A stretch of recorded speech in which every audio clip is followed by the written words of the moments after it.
Excited to be back here with Alain Hyppolite.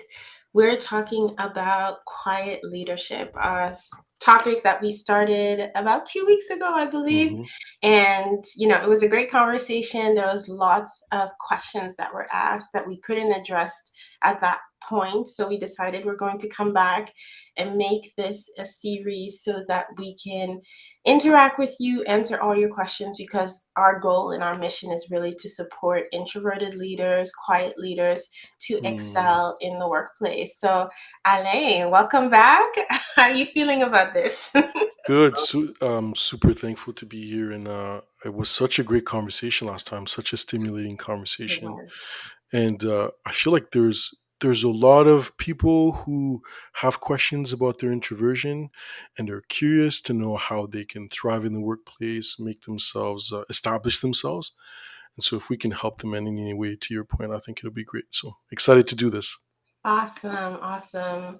And for those joining online, let us know if you are joining live or you're watching the replay.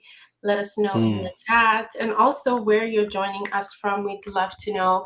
There was some great representation last time we had this conversation from all over hmm the world. So and also, the replay is available. I saw in the comments some people were saying, oh, it's not in my time zone or whatever. You do have the opportunity. This Right. stays on our pages so you can watch the replay. It's available. So let's get into it, Alain. I mean, really, something that I get asked a lot is how do you make your personality an advantage in your career, especially someone who's an introvert? And like most workplaces are based on being an extrovert. Mm. And that's kind of how you're able to excel. From your perspective, how can being an introvert be an actual advantage in the workplace? Yeah, great question. So I think for me, firstly, it's about really dispelling some myths around introversion. The first thing that comes to mind when I think of my own introversion, I had given this example last time when we met, but it's kind of like when I wake up, I have a battery that's full, right? I've got a full battery. And, if you have an iPhone, your battery is green, you're at 100%. Yeah. And every interaction is a bit of a drain on that battery.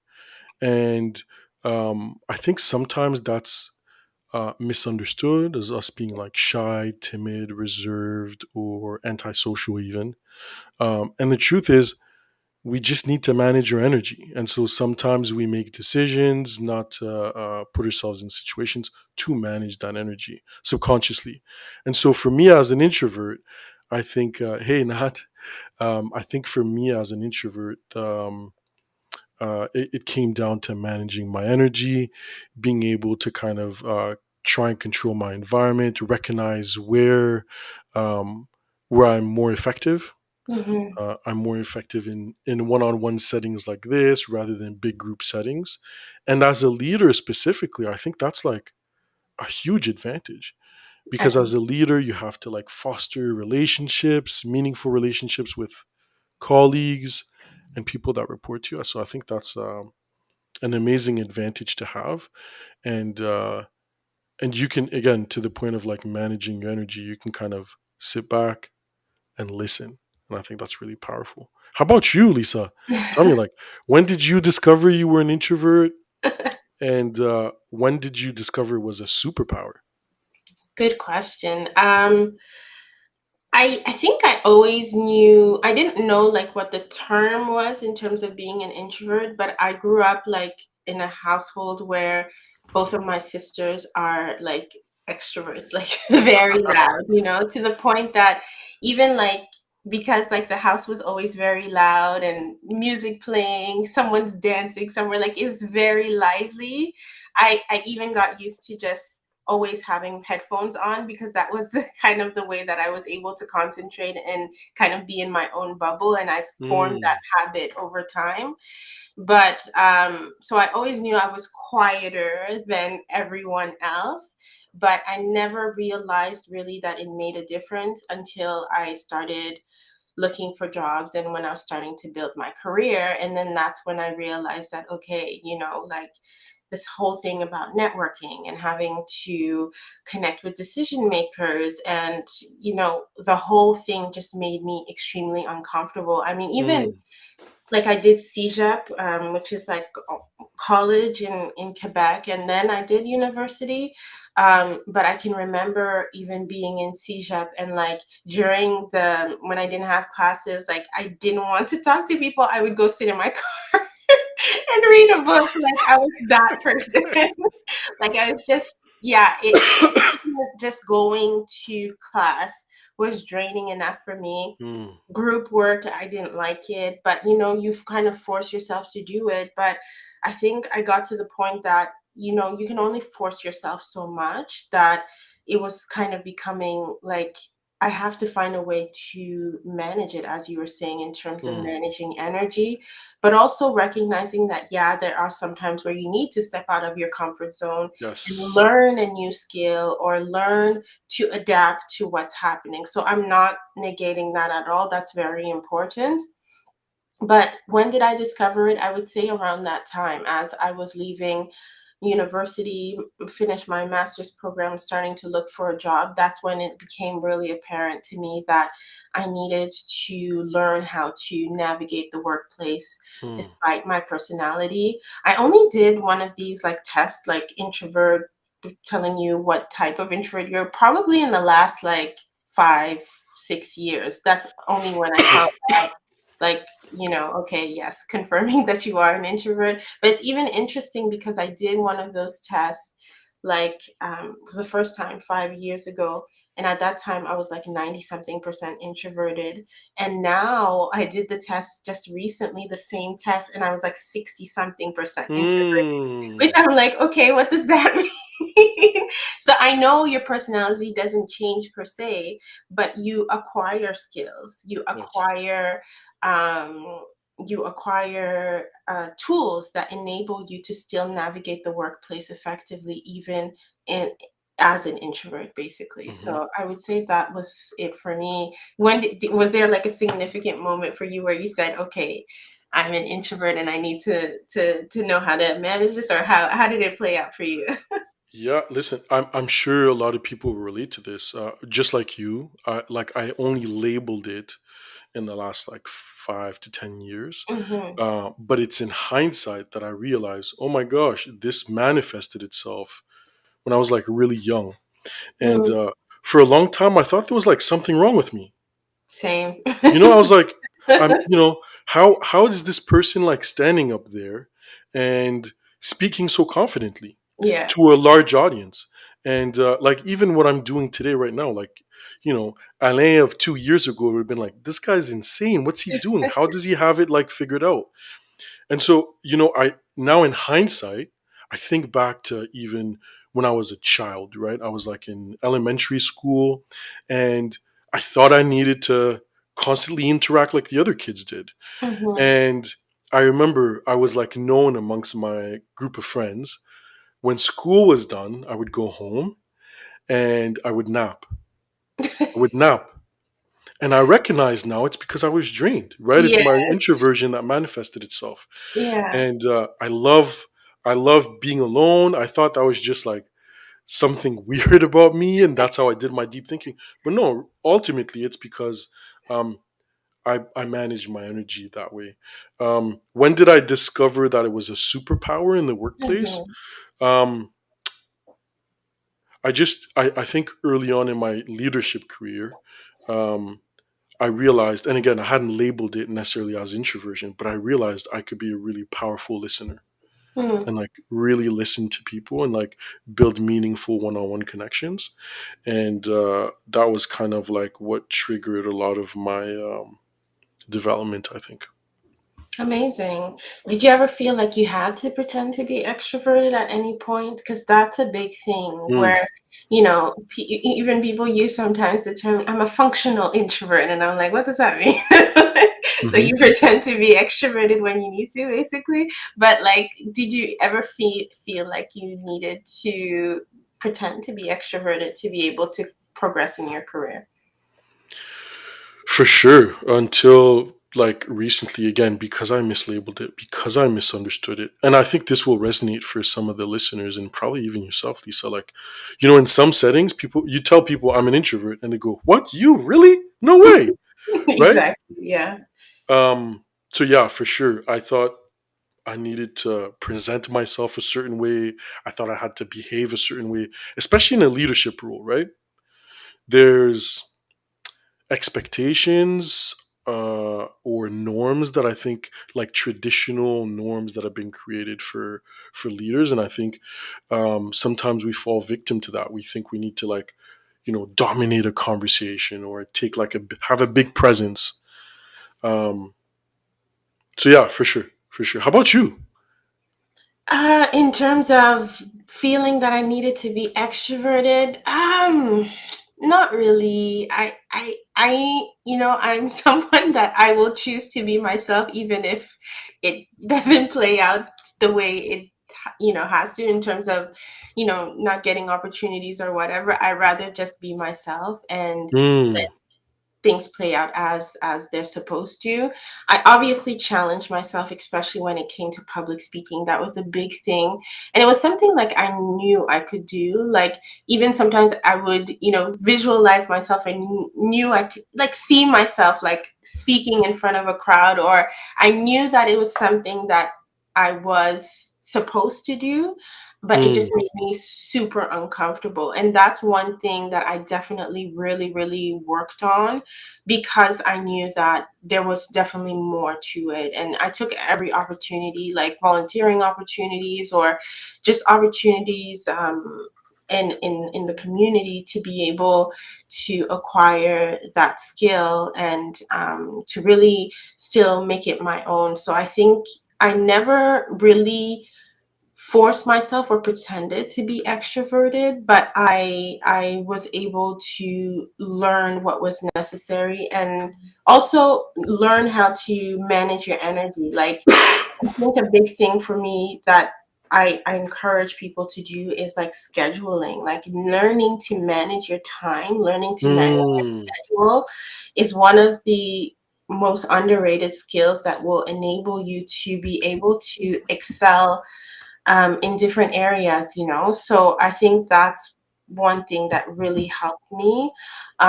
So like I will not like it's very rare that I'll have like, two or three speaking engagements in a short period of time, because I mm. know I need to balance the energy that's necessary. And I thought it was really interesting when you said that, like when you told people you were introverted, like the interactions that you had with them. I remember when I started posting content about being introverted on LinkedIn, and I went to this networking event, and like the lady met me, and she was literally whispering, and she was like, I know you're introverted, so I don't want to, I don't want Yeah. to consume too much of your energy. I've been reading your posts, and I'm like, why is she? Why is she doing this? So I think people also just don't Mm, really understand what it means. yes. So that also is part of the reason there's so many misconceptions. Like a lot of Yes. people think it means being shy. A lot of people mix it up and think so many other things about what who an introvert is. So yeah, I thought that was quite interesting. Yeah, we're not like hermits, like Yeah, that would prefer exactly. to like hide under a rock, right? Um, Although but sometimes I do want to, but but no, I absolutely, absolutely. But you know what's funny too is on that, I think what's been very revealing for me or successful for me over the last couple of years is like establishing those boundaries. Um, understand. Yeah. and I'd like to think for some of the listeners, maybe you're wondering, um, like, what tactical, tangible things can I do to like manage my energy and stuff? And it's trivial things. It may sound really trivial or small, but like one thing that I do is I do not I like I'm way more comfortable texting than calling. Like if people call me on the phone, my mom could call me, my parents and siblings could call me, my grandma who just turned 84, but um I try to manage that energy. I use my focus like my focus feature on my phone. Um to your point, like time management, my calendar. I block my calendar so that I'm not constantly in meetings and kind of interacting with people. So there's some things in your like immediate or direct control that you can put in place now to kind of manage your energy. Whether it be like, you know, agreeing that you only go out for, I don't know, a friend outing once every 2 weeks rather than every day. Um, those are the kinds of things that help you really manage your energy and like keep you, keep you well balanced. Awesome. Another Uh, question for you. yeah, go for it. Oh, go ahead. No, Question I for was just you. gonna say we What? have a couple of people returning. I see Natalie Mm, is here. She was here last time as well. So Natalie, mhm. welcome back. Close to Ottawa, you're very close to us. So welcome back. And then Joy is also here, who's returning from last time. So thanks for being here. And those who are here for the very first time, welcome to the discussion. Let us know, are you an introvert? And if you have any questions for myself or Alain, go ahead and drop them in the comments. You had a question for me, Alain. Yeah. What kind of boundaries or tactical things do you do to protect your energy? Yeah, so scheduling, as you said, that one is a must. I think for me also, it's just about, like I did a video actually recently about like conflict resolution or how do you manage conflict as an introvert. And that's one thing that I've noticed also, like if a conversation is not going in the direction that is like productive or more solution oriented, being able to kind of set boundaries and know that, you know, I don't need to be part of this conversation, or being able to even say no, which was a big thing for me. That was a challenge. And not having to be everywhere, you know, especially as a leader or a manager, you don't have to have all the answers. And a lot of times the people that I feel um, that are not as effective in their ability to lead are the ones that feel like they have to have all the answers and they kind of have to dictate to others what they're supposed to do. You know, I'm more comfortable with the approach that I know that these people are on my team and I'm leading them because they have a certain knowledge, they have a certain expertise, and my goal is to support them in bringing out the best in them.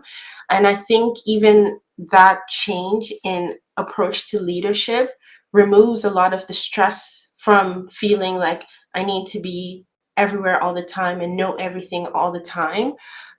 So even relying on other people, and even as a leader, when you're building a team, being able to know how to find that right balance between various personalities, people that complement the work that you're trying to achieve. So little things like that on a day to day in terms of the work that I do. And then similarly in my personal life, being able to know who I want around me and who I don't want around me. Mm, That's one thing that it was like maybe just recently that I you know, made a conscious effort and decided that there are certain people that I just have to disconnect from because they're not helping me in my growth. They're not helping me in any way. And then also, you know, sometimes like you'll go and maybe you feel this way. You go somewhere with someone, and it's like by the time you're done the conversation, you're so tired, like you're mhm. completely drained, like they take everything out of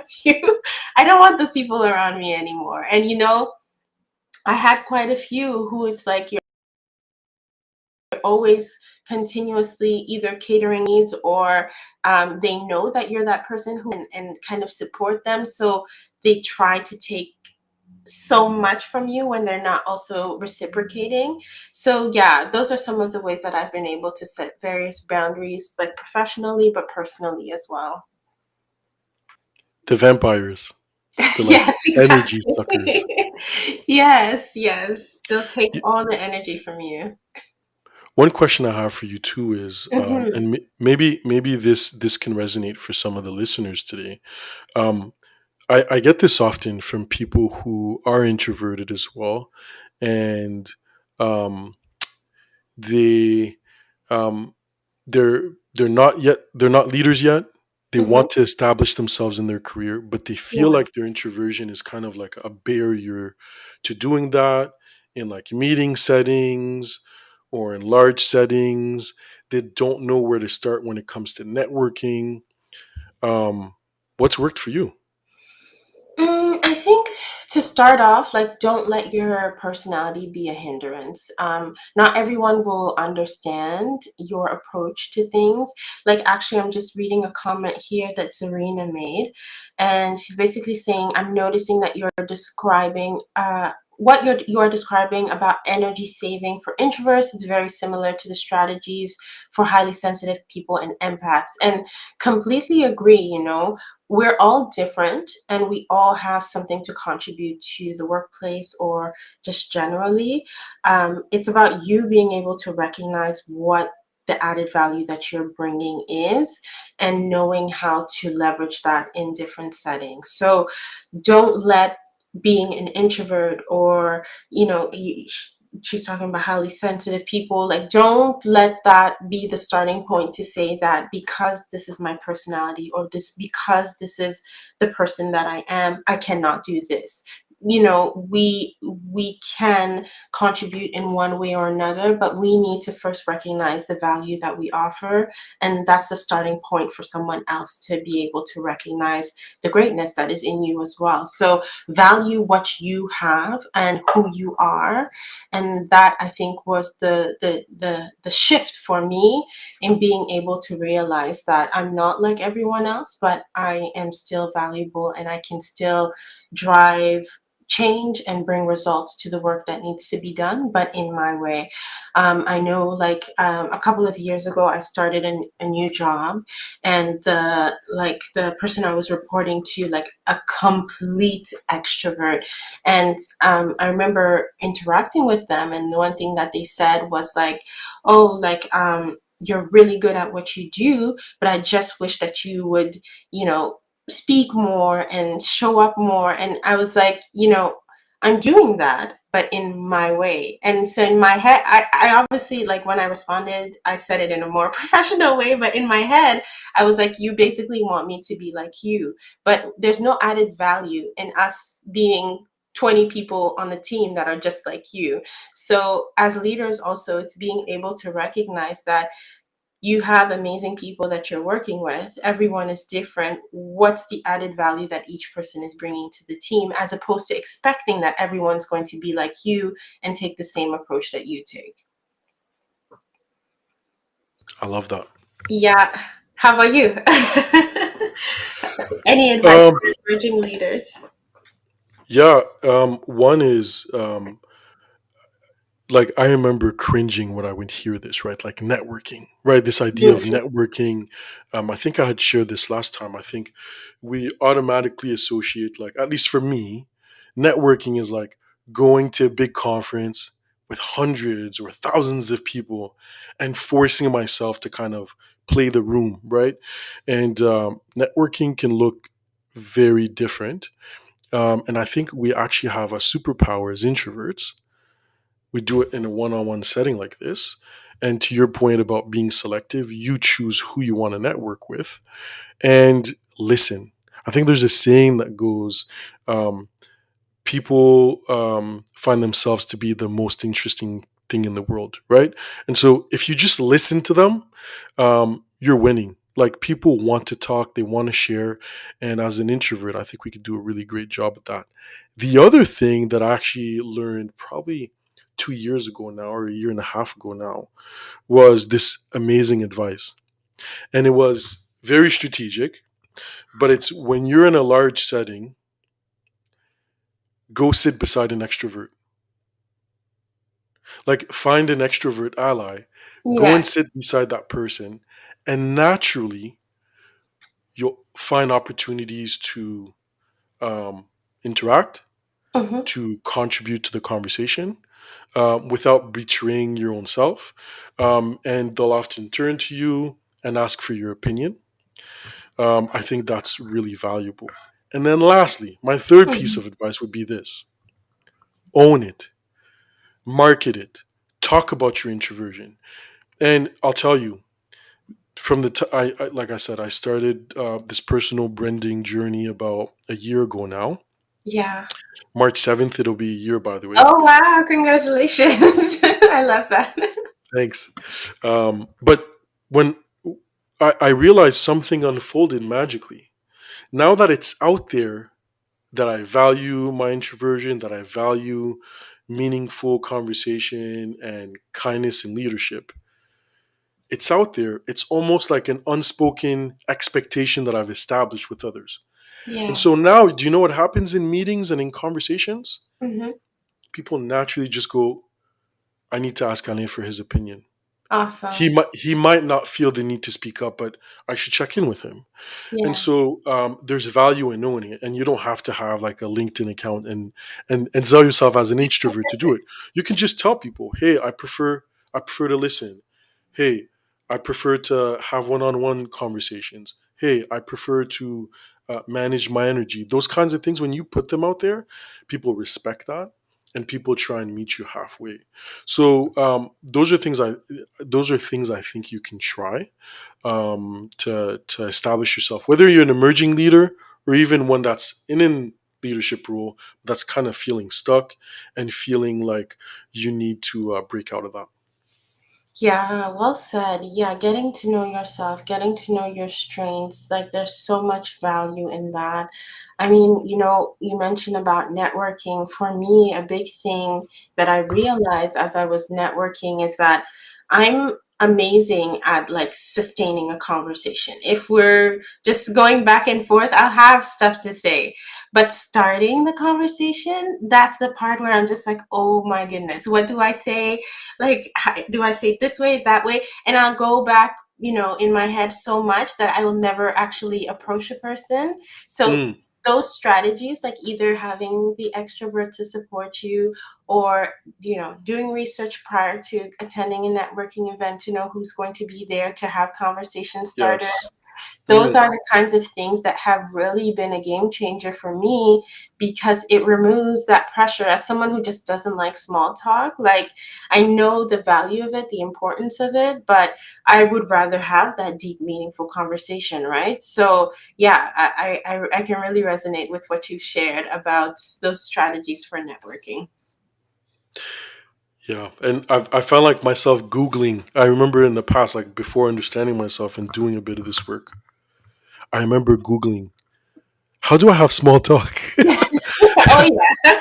how do I make small talk, right? And you figure like, oh, I need to talk about the weather. I need to talk about like golf, and I have no interest in those things, right? I don't know Um, how people do it. Like 5 minutes, you're talking about the weather. Like I mean, I get it, but anyways. So yes, I can relate definitely.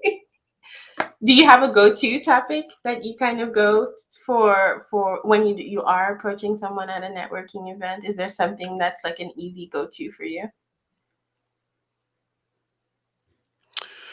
no, not really. Not Really, really, it's eh? No. no. It really depends on the circumstances. Maybe I'll Yeah. point out to like something they're wearing or Hmm. um, whatnot. But again, I try and put the spotlight on them. And Yes. some people that are on this call know me.